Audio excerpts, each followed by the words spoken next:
বিশ্বনবীর স্ত্রী সাউদা এসে বলে, নবী, আমি আপনার কুমারী বউ আয়েশার ঘরে তরকারি নিয়ে গিয়েছিলাম। তরকারি দেওয়ার পরে আপনার স্ত্রী রেগে বলে, তরকারি দিলা কেন? আমি কি তরকারি রাঁধতে পারি না? রাগের চোটে তরকারির ঝোল নিয়ে পায়েস নিয়ে আমার গালের মধ্যে মাখিয়ে দিয়েছে আপনার বউ। আপনি তো শ্রেষ্ঠ বিচারক, ও নবী বিচার করে দেন। বিশ্বনবী সাউদার কথা শুনলেন, মা আয়েশাকে ডেকে পাঠালেন। মা আয়েশারে বললেন, ও আয়েশা, আসলে এমনটা করেছো নাকি? মা আয়েশা বলে, নবী, তখন আমার মেজাজটা বড্ড গরম ছিল, রাগের মাথায় ঝোল নিয়ে আমি সাউদার মুখে লাগিয়ে দিয়েছি। আসলে কাজটা ঠিক হয় নাই, আমারে ক্ষমা করেন। বিশ্বনবী দুইজনের কথা শুনে ঠান্ডা হয়ে বসলেন। সুবহানাল্লাহ।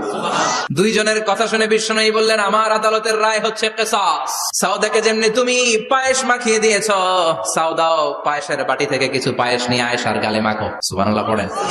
দাও বিশ্বনবীর রায় অনুযায়ী বাটি থেকে পায়েসের ঝোল নিয়ে মা আয়েশার গালের মধ্যে মেখে দিলেন। মা আয়েশা কি আর করবেন, হেসে দিলেন। সাইয়েদাতুনা সাউদাও হাসলেন, বিশ্বনবীও হাসলেন। আরশের উপর থেকে খুশি হয়ে গেল কে?